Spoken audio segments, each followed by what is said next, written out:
Salut à tous, aujourd'hui je vous propose de parler pognon. On va voir ensemble quelle stratégie vous pouvez utiliser pour échapper à l'inflation aujourd'hui et pour sécuriser votre argent. Je vais vous partager la stratégie que j'utilise aujourd'hui, puis ensuite je vous laisserai faire le tri des patates par rapport à ce que vous estimez intéressant ou pas par rapport à votre situation personnelle. Donc je vous apprends rien, vous regardez autour de vous, je pense qu'il ne se passe pas une seule journée sans qu'on ouvre, que ce soit Le Parisien, 20 000.fr ou n'importe quel site de news, et qu'on nous bassine sur l'inflation. D'ailleurs, sachez-le, en France, on a plutôt de la chance parce que la majorité d'entre vous, vous m'écoutez depuis la France. L'inflation, je crois qu'elle est autour des 8 ou des 10%, quelque chose comme ça.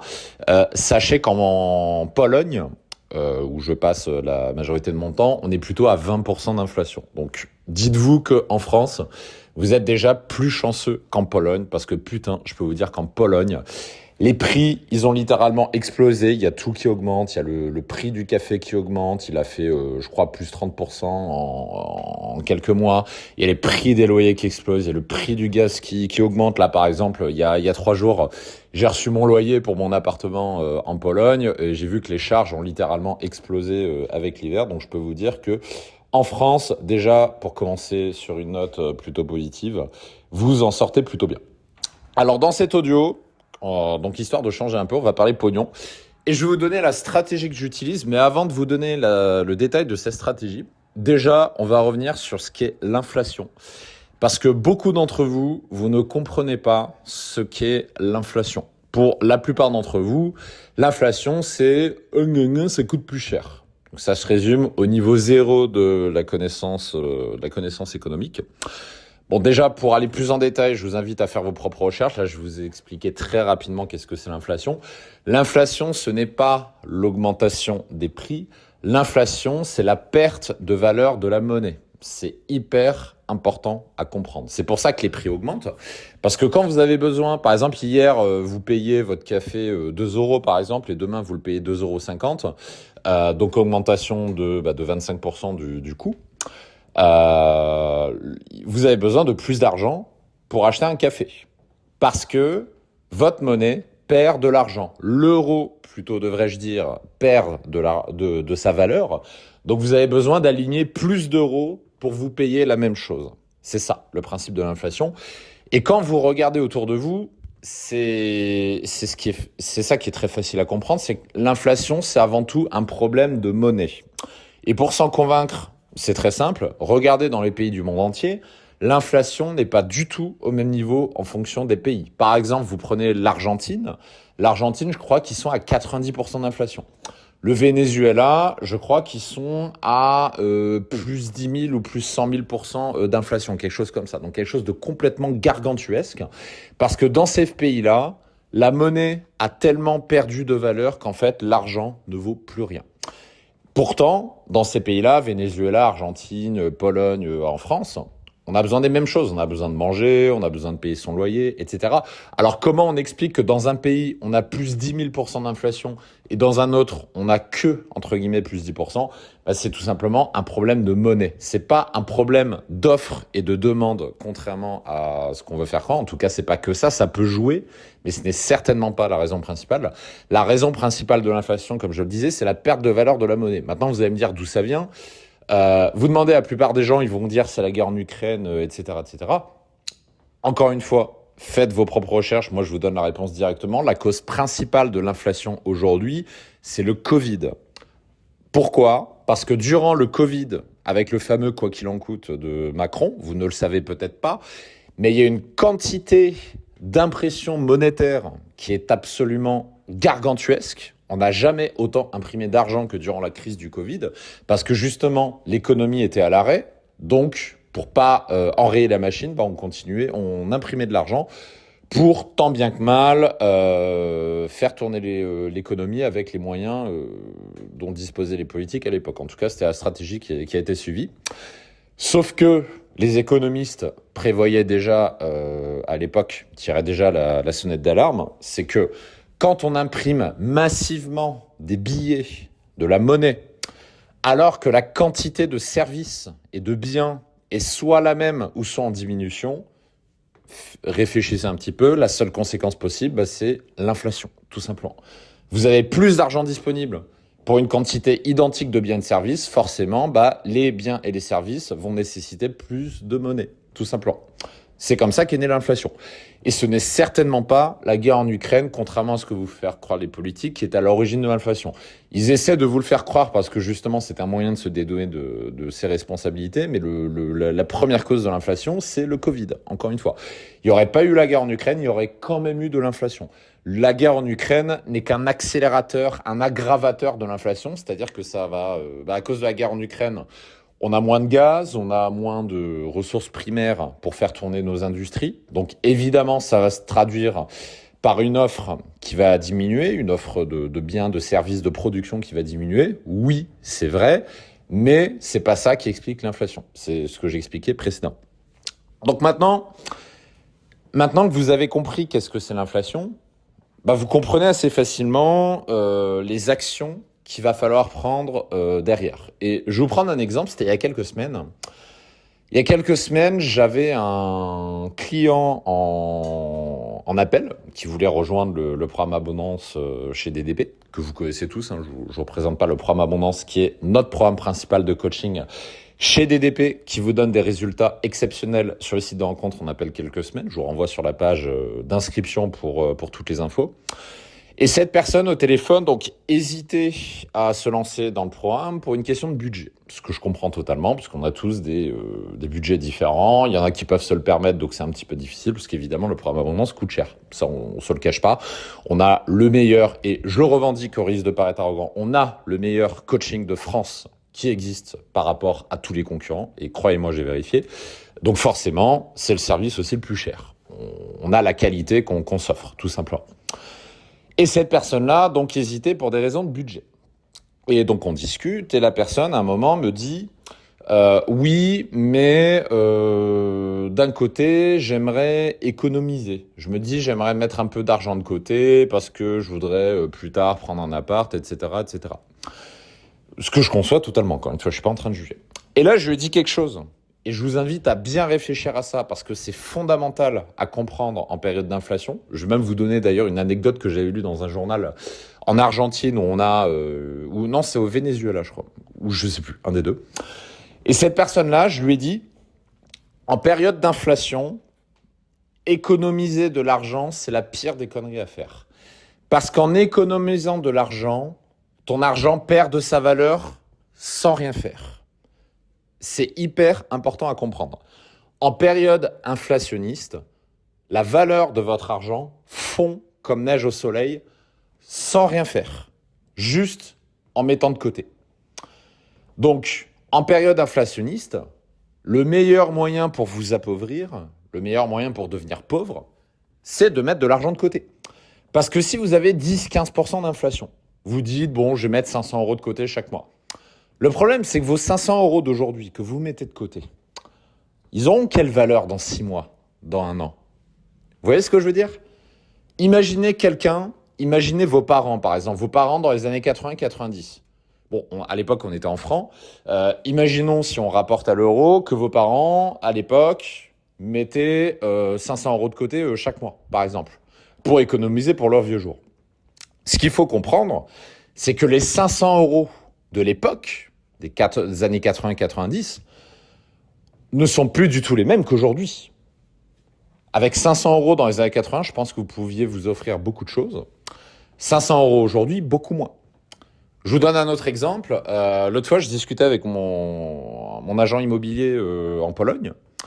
Et à un moment, on discutait de l'inflation, l'économie, etc. Alors, moi, ça fait que 2 ans et demi que je suis en Pologne. Donc, j'ai pas connu l'époque il y a 5 à 10 ans. Mais ce qu'il m'a dit, écoute, il y a 10 ans, avec 30 zloty, 30 zloty, ça fait à peu près 8 €, grosso modo, 7-8 €. Il me disait, avec 30 zloty, tu pouvais te faire un repas complet, il y a 5 à 10 ans.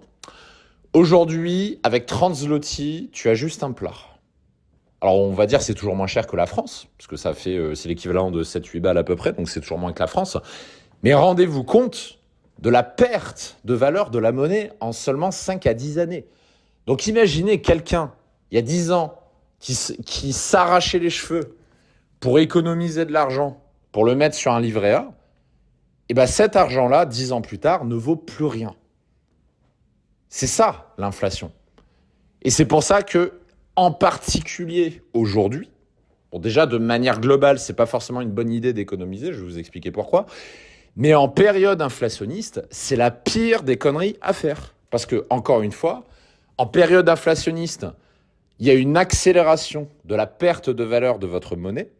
Donc plus vous mettez d'argent de côté, plus vous vous appauvrissez. Pardon. C'est ça que ça veut dire. Et là, ce que je suis en train de vous dire, peut-être certains d'entre vous allez me dire « Ouais, mec, c'est bon, c'est une évidence ». Pourtant, je vous assure, 90% des gens n'ont pas conscience de ça, ce que je suis en train de vous dire. Même ma mère en est pas consciente. D'ailleurs, il a fallu que je lui fasse un cours d'économie sur ça pour lui expliquer qu'est-ce que c'est l'inflation, etc. Parce que ma mère, elle était dans le mood... parce que finalement, c'est un peu dans le mood d'aujourd'hui. Aujourd'hui, on est en période d'inflationniste, donc le réflexe des gens, c'est de se dire « Je vais mettre de côté, je vais épargner pour me sécuriser ». Ma mère, c'est ce qu'elle faisait. Ma mère, elle dit « Bon, je vais mettre de l'argent de côté pour au cas où ». Je dis « Mais non, mais arrête de te saigner aux 80 pour épargner, c'est débile ». Là, tu es en train d'épargner, il y a 10, 15, peut-être 20% d'augmentation, parce que tous les journaux disent que l'inflation est en augmentation. Et de même, tous les journaux disent que l'inflation est sous-évaluée, d'ailleurs, sachez-le. L'inflation réelle est beaucoup plus forte que l'inflation officielle, parce que le calcul de l'inflation, il ne se... Alors, je vous laisserai regarder dans le détail, mais comment est calculée l'inflation ? L'inflation, elle est calculée par rapport à des indices de prix qui n'incluent pas toute l'économie. Et il y a un économiste qui parle de ça, que j'ai vu une fois sur la chaîne YouTube, j'ai plus le nom. Mais il parlait de ça, il expliquait pourquoi l'inflation officielle est sous-évaluée par rapport à l'inflation réelle, parce que tout simplement, elle se base pas sur les vrais, sur l'ensemble des prix. Donc tout ça pour dire, c'est ce que j'avais dit à ce client-là, je lui ai dit, épargner est la pire des bêtises à faire. Donc maintenant, vous allez me dire, ok mec, mais qu'est-ce qu'il faut faire, du coup, en période inflationniste ? Je vais vous reprendre l'anecdote que j'avais vue dans un journal. C'était, alors je sais plus si c'était en Argentine ou au Venezuela, c'était un des deux journaux. Et dans cet article, ils expliquaient que les gens dépensaient comme pas possible. Ils dépensaient sans compter au restaurant. Ils achetaient, ils faisaient des dépenses de luxe, etc., etc. Et le journaliste leur posait la question, pourquoi vous regardez, il y a, je sais pas, plus 100, plus 200% d'inflation, plus je sais pas combien % d'inflation, une inflation tellement énorme que ça paraît contre-intuitif de voir les gens augmenter leurs dépenses. Donc du coup, le journaliste leur posait la question. Et c'était une nana qui était interviewée. Et la nana répondait, écoutez, le temps que je passe commande de l'article ou de n'importe quoi, le lendemain, le prix a déjà augmenté. Donc en fait, autant commander maintenant. L'inflation, en fait, était tellement forte que les prix pouvaient augmenter tous les jours. Et donc en fait, il valait mieux acheter maintenant que plus tard, parce que si on attendait, le lendemain, le prix avait déjà augmenté, et le surlendemain, ça va encore augmenter, etc., etc. Donc dites-vous bien que dans ces pays-là, c'est bien pire qu'en France. Donc maintenant qu'on a compris le problème, qu'on a compris qu'est-ce que c'est l'inflation, qu'on a compris qu'est-ce qu'il ne faut surtout pas faire, et je viens de vous en faire la démonstration mathématique, encore une fois, c'est des maths.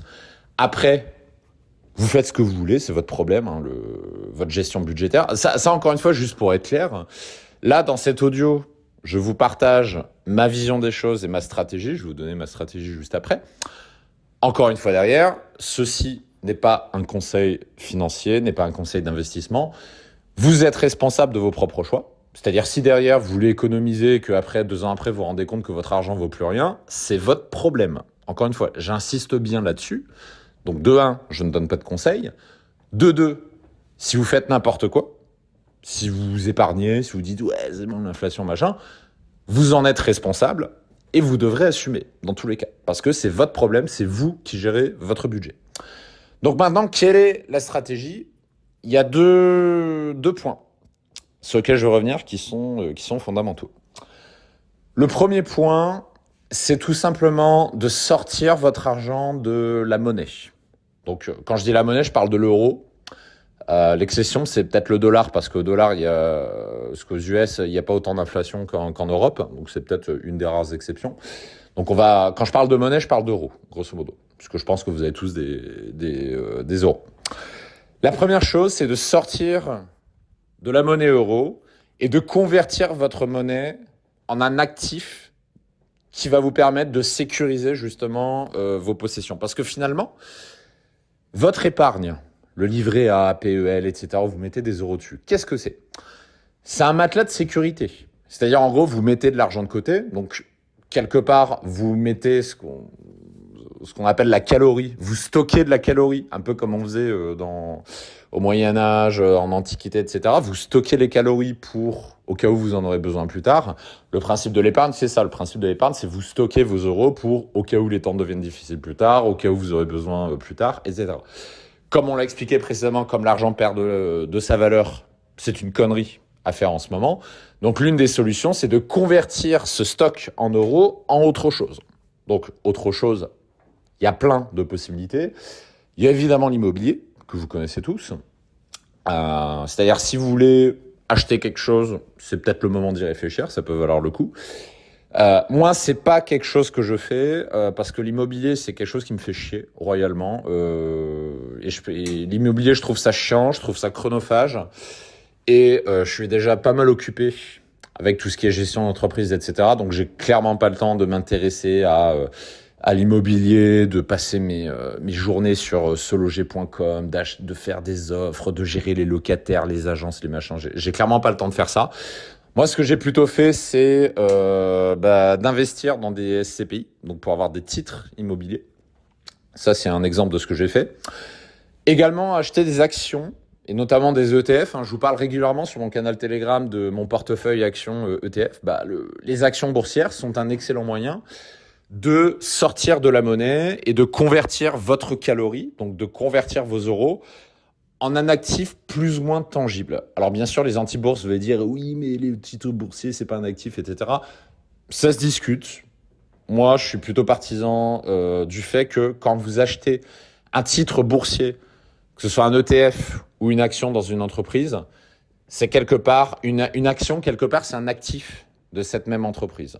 Et j'estime que c'est moins risqué aujourd'hui d'acheter une action d'entreprise, à condition de choisir la bonne, bien sûr, que de garder des euros sur votre livret A, puisque l'action boursière que vous achetez peut voir sa valeur exploser, alors que l'euro, vous avez une certitude absolue que l'euro perd de sa valeur. C'est le principe de l'inflation.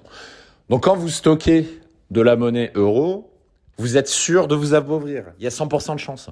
Il n'y a pas, l'inflation ne s'arrête pas et elle n'est pas prête de s'arrêter. Donc ça veut dire que plus vous continuez de stocker vos putains d'euros et plus vous allez vous appauvrir. C'est ça que ça veut dire, l'inflation. Alors que les titres boursiers, bien sûr, il y a un risque de krach. Bien sûr, l'entreprise peut faire faillite.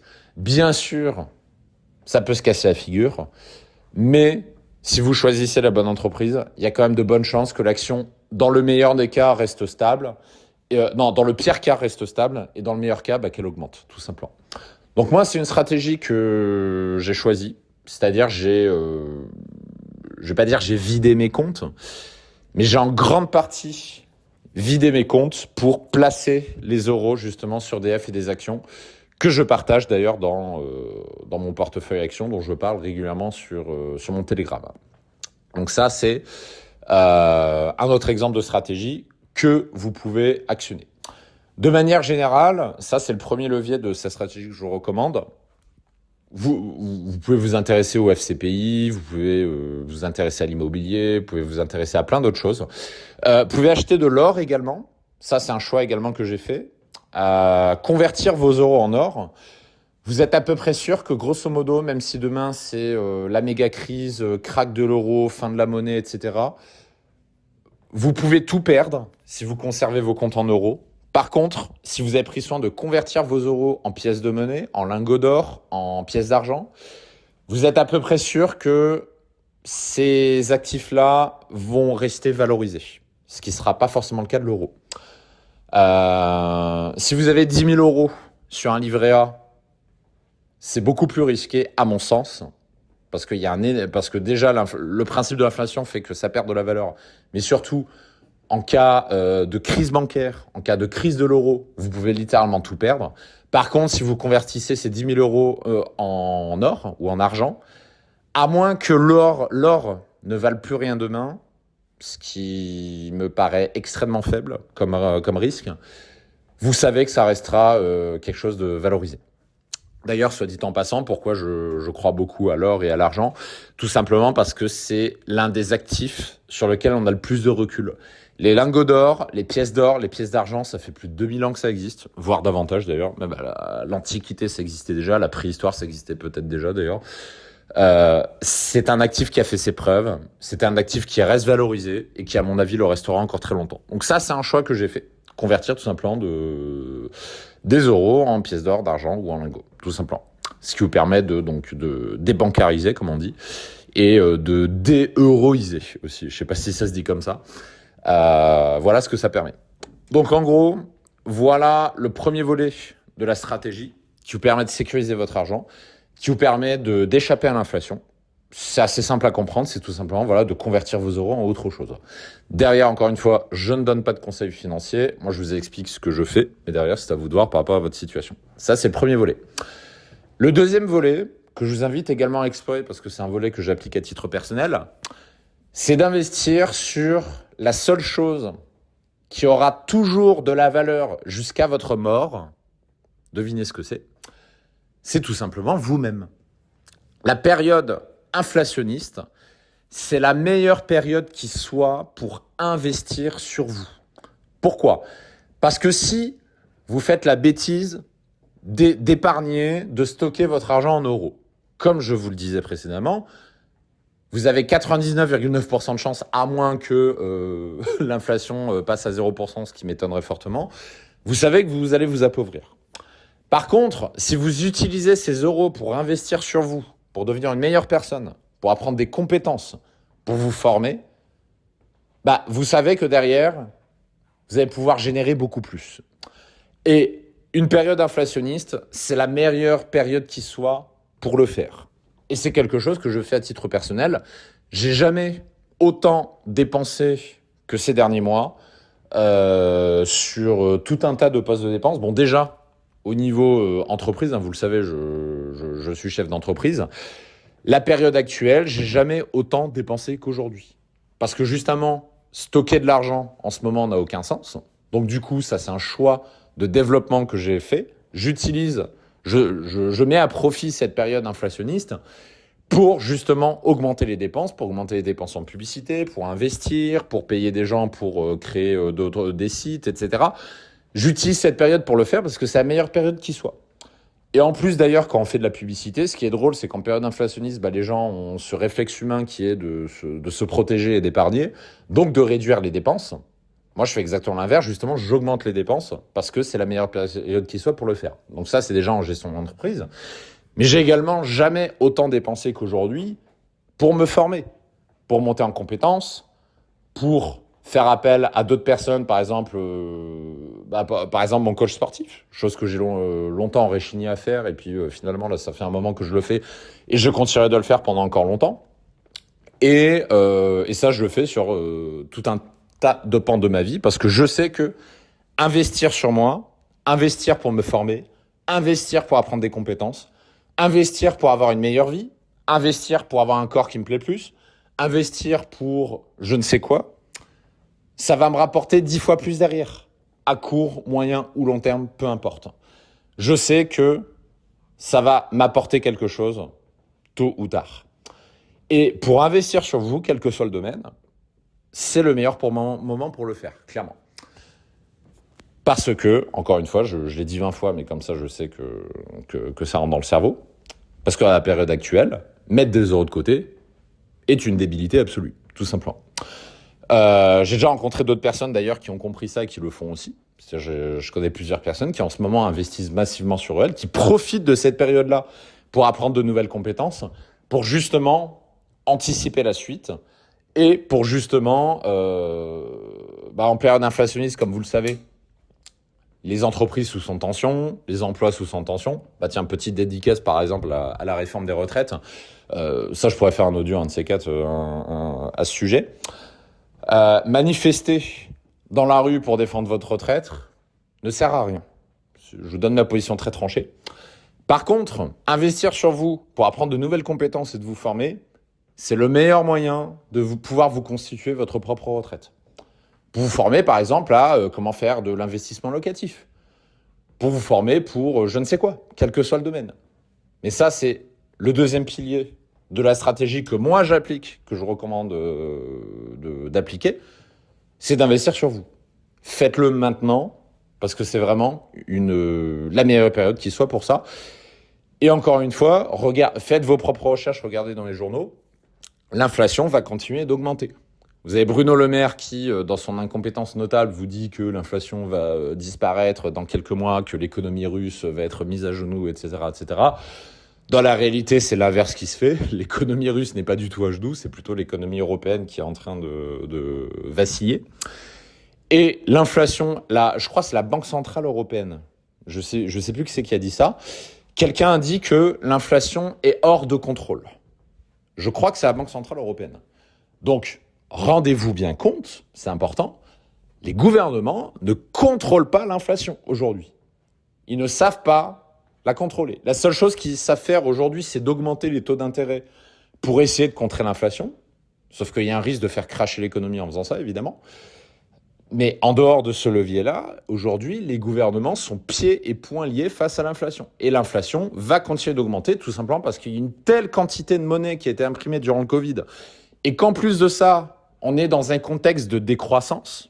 Donc, on a moins de pétrole, on a moins de gaz, donc les industries produisent moins. Donc, il y a moins de produits de services en France, et en Europe d'ailleurs, globalement. Donc, globalement, il y a tous les ingrédients qui sont réunis pour une hyperinflation. Et on va dans cette direction-là. Regardez sur Internet, il y a plein d'économistes qui le disent. Il y a même, j'avais lu, je crois que c'était hier, le PDG de Leclerc qui disait que le pic de l'inflation, selon lui, ce sera cet été. C'était pas en janvier ou en février. Donc, c'est-à-dire le plus gros de l'inflation est encore à venir. Donc, ça veut dire que ça va encore augmenter. Ça veut dire que vos euros, ils vont encore perdre de la valeur. C'est pas fini. This is only the beginning, comme on dit. Donc, ça c'est une conviction personnelle. Encore une fois, ça n'engage que moi. Moi, je pense que l'inflation, elle va continuer d'augmenter. Je pense que l'inflation, elle va durer très longtemps. Ce sera peut-être même permanent. Je pense également qu'il y a un risque de crack de l'euro. Je pense que l'euro, à terme, il y a un risque très élevé que ça ne vale plus rien. Parce qu'il y a trop de monnaie qui aurait été imprimée, tout simplement. Et quand il y a trop de monnaie qui est imprimée, la monnaie ne vaut plus rien. C'est aussi bête que ça.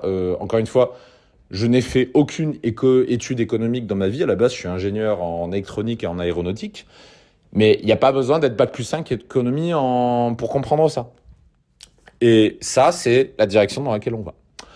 Donc c'est pour ça, comme je le disais, que stocker de l'euro n'a absolument aucun sens. Et si vous le faites, faudra assumer derrière de voir la valeur de votre argent fondre comme neige au soleil. Donc en résumé, voilà les deux piliers de la stratégie que moi je suis et que derrière, à vous de voir si vous l'appliquez ou pas, c'est votre problème. Premier pilier, de diversifier, donc de convertir vos euros en actifs. Ça peut être l'immobilier, ETF, or, etc. Donc, je vais pas parler du Bitcoin parce que moi je suis anti-Bitcoin, mais il y en a qui le font aussi. Donc là, c'est un choix à faire. Premier pilier. Et deuxième pilier, tout simplement d'investir sur vous parce que c'est la meilleure période qui soit pour le faire et que de toute façon, déjà pour deux raisons. Pourquoi c'est la meilleure période pour le faire ? Première raison, parce que de toute façon, si vous ne faites rien, vous allez vous appauvrir parce que la valeur de votre argent va diminuer.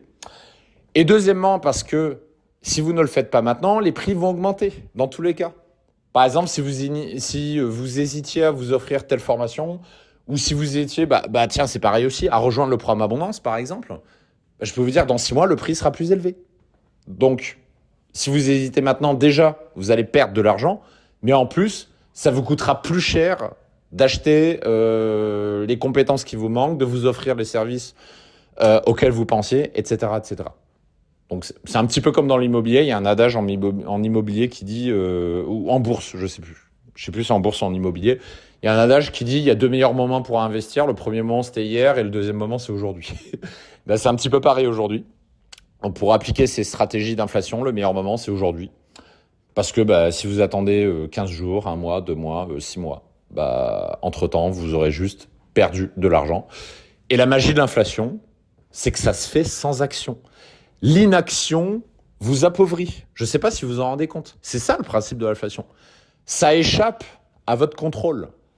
Vous vous appauvrissez sans rien faire. Parce qu'on dit toujours qu'on s'appauvrit en dépensant, ce qui n'est pas vrai. L'inflation, c'est vous appauvrissez sans rien foutre. Juste, vous pouvez rester, vous pouvez avoir par exemple 10 000 euros sur un livret A, vous sortez pas de chez vous pendant 6 mois et vous les retouchez derrière vos 10 000 euros, vos 10 000 euros, ils ont perdu leur valeur. Alors que pourtant, vous êtes resté chez vous pendant 6 mois. C'est ça que ça veut dire, l'inflation. Voilà, j'espère que vous avez appris des choses. Et puis derrière, à vous de voir quelle stratégie vous voulez suivre en fonction de votre situation.